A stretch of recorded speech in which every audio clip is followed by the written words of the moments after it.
Hello and welcome back to plantcare.club, where we care about your plants. My name is Fred, and on this show we say we do three things. Number one, we talk about your plants, whatever you've got. Number two, we will do product reviews. And number three, we answer your questions. So if you have any questions, go to plantcare.club, fill out our question form. You can attach pictures there. Send in any questions that you have. We'll either answer it on the show or we will send you an email back or something like that. Today I'm without Maddie, my sister, but our background is both grew up on a greenhouse farm. Since then, I've started to work with the farm, and I have about 6 years of experience with them, with my family farm now. We grow plants, everything from spring annuals, garden mums, poinsettias, and we also have a location in Florida where we do house plants, outdoors like palms, ferns, everything in between, mandevilla, and we ship them across Canada and the United States. So that's what gives us an idea that we can answer some questions here. And the goal is to take some of the knowledge that we have in the greenhouse in a commercial environment and pass that along to you and give you ideas of how you can take care of your plants in a better way. So this show is coming at you on Valentine's Day, and we went back and forth. I talked to Maddie about it a bit, but Valentine's Day, you get a lot of cut flowers. Like, that is the main push. You might get some potted plants here and there. You might buy some for yourself or for someone else, but at the end of the day, cut flowers is really where it is, like roses or anything that you see behind me here. And I'm not going to talk about that too much. The cut flower industry is completely different from potted plants. Like, potted plants and cut flowers it's almost like they're two separate sides of the plant world. So there are specific greenhouses that do cut flowers and then others that do potted, and they don't really intersect. They don't really compete for market share. They're two different areas overall, I'd say. And I don't have very much experience with it. I know some greenhouses that do cut flowers, but overall, I'm not your resident expert to talk about them. But what I will do, I'm going to run through a few different notes or ideas thought of okay, when you get cut flowers, how do you keep them looking nice as long as possible? So I'm going to do this really quickly, and then we're going to get on to the main point of today's show.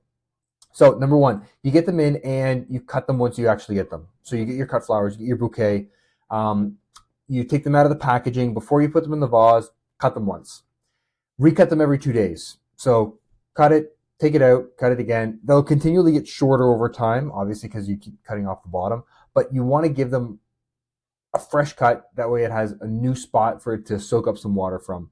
Cut them on an angle rather than cutting them like flat all the way across. This gives it more surface area to soak up water from. Remove the leaves that are below the water line. So if the water is like pretty high in the vase and then you've got a bunch of leaves below, take those leaves off because they'll sit in the water, they'll go moldy, they'll go brown, they'll have disease, something bad will happen. It's not great for them. Change the water every couple of days. That's a good practice in order to make sure that you are getting rid of any bacteria or fungus, bugs, whatever's trying to live in that water. Change it out. You can add plant food or whatever like sometimes it comes with those packets of essentially that's some kind of fertilizer mixture. It's trying to stimulate that plant, so it's kind of giving it a little bit of food in there. You can add it. Yeah, you can add it because usually it comes free usually. Keep them in a cool location. If you've got a really hot spot, they're not gonna do very well. They need to stay cool and very humid.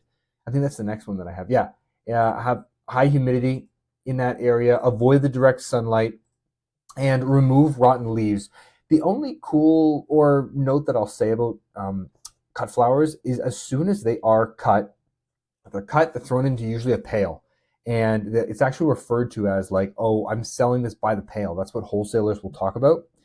They'll usually say like, I'm selling a pail of red roses or a pail of, blue, whatever it is. and they can be transported to a distributor from there. Maybe they make bouquets at the distributor, but they always try to keep those temperatures cool. Like it's always going to be almost at the temperature of your fridge, pretty low. They want to keep it humid, cold. That way the plant is not stressed, it's not dehydrating. As soon as that plant dehydrates, that's when it's going to really start to fall apart. I guess another point that I don't have down here, but it would be interesting to talk about, is it better to get them from a grocery store versus a garden center? Does that make a big difference?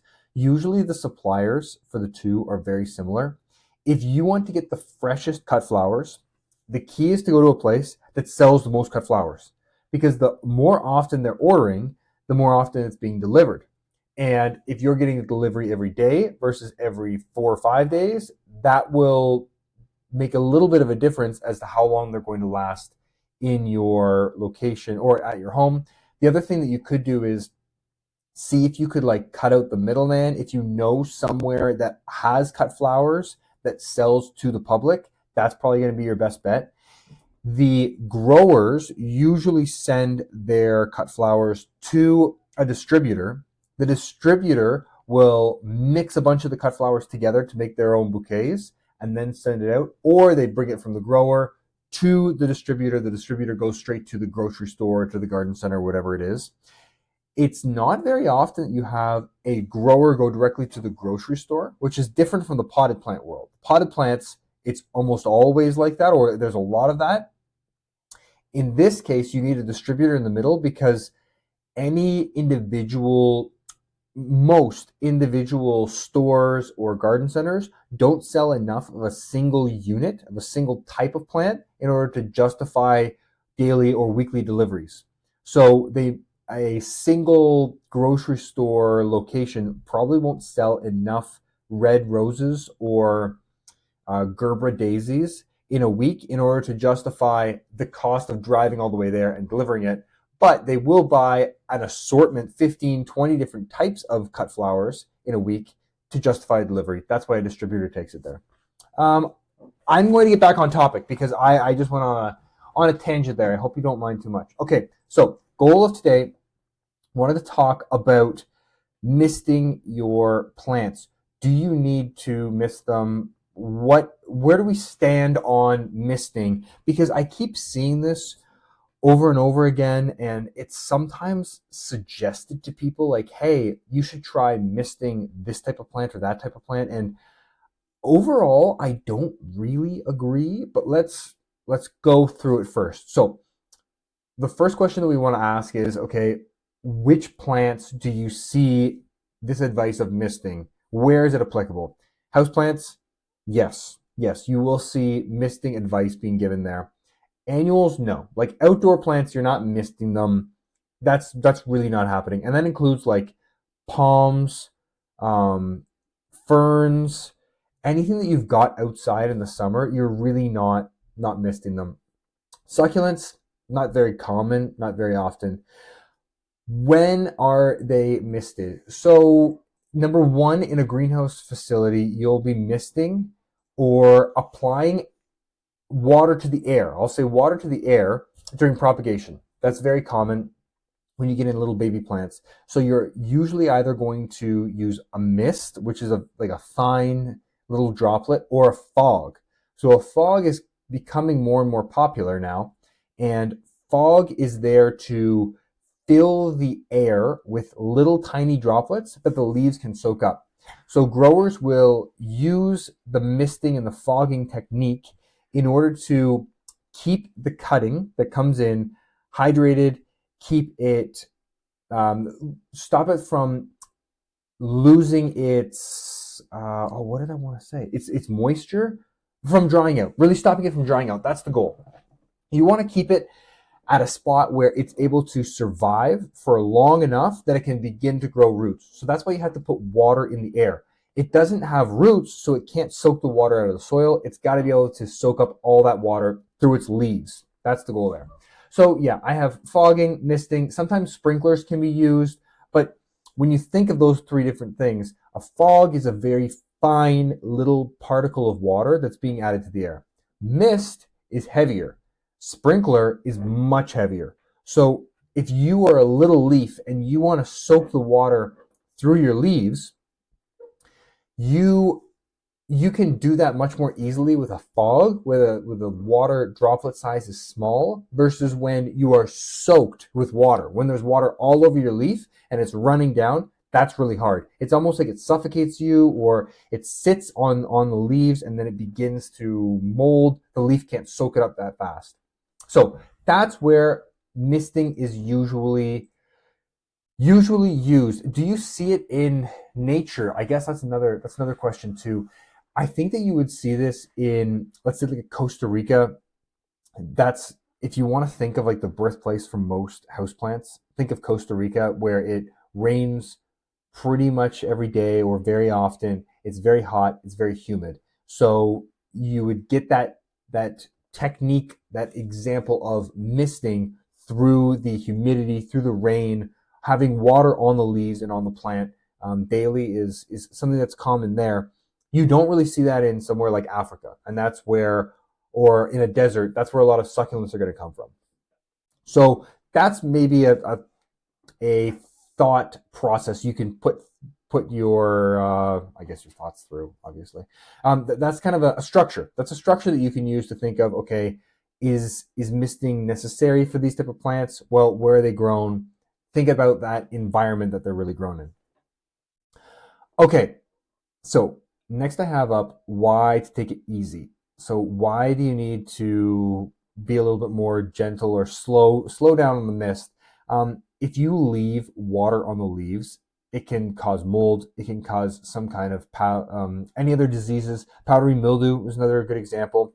Or if it has so much mist, those leaves will begin to go rotten, especially if the plant is younger. So be careful about misting too often. And if you mist a brand new plant too often, it'll begin, or it will continue to soak up water through its leaves rather than through the roots. So that's another thought with propagation, is you want to mist, you want to give the plant enough water through its leaves for a while, but not for too long. Because if you give it for too long, it won't progress. It won't begin to make a root system. It's a really delicate, fine balance there, where a grower is determining, okay, I need to continue this plant's development, so I'm going to reduce the mist, I'm going to reduce the fog. I want it to have a little bit less than what it had before. Um, which plants like mist? Let's go straight to that, because that's really why we're here. That's what we want to get down to. So I've got most philodendron varieties will take some mist. Now, something I don't have on this list, but if you have a home that has low humidity, especially in the winter, then you should consider misting some of your plants. If you live in a climate that has higher humidity, you might not need to do that at all at any time of the year. So for example, we are in Canada. So in the winter, it's pretty cold and there's very, very, very little humidity in the air. So already that's pretty bad. And next, we have a wood stove. So because we have, and that's really dry heat. So inside of our home, we'll get super low humidity levels. And these plants, they're not going to like that very much. So what ends up happening is we have some plants that do well in that environment, like they'll be able to make it through, and then other plants that do so poorly because it's too hot, not enough humidity. They really don't. They're not loving what they're having there. So you have to tailor this to exactly where you live. If you're closer to the equator and maybe it's a higher humidity all year round, maybe it rains a little bit more often, you don't get any snow, then you might not have to mist at all. It's really going to be up to your own judgment. So most philodendron varieties, yeah, they'll take some mist. They can absorb some water through the leaves. They'll enjoy that. Alocasia, calathea, and generally other house plants, you're going to have to go through it individually, one by one, and think, okay, yeah, an aspidistra, it might take a little bit, but sansevieria, probably not. So you're going to have to go through that one by one. But I think with most houseplants, you can get away with it. Which ones don't want mist?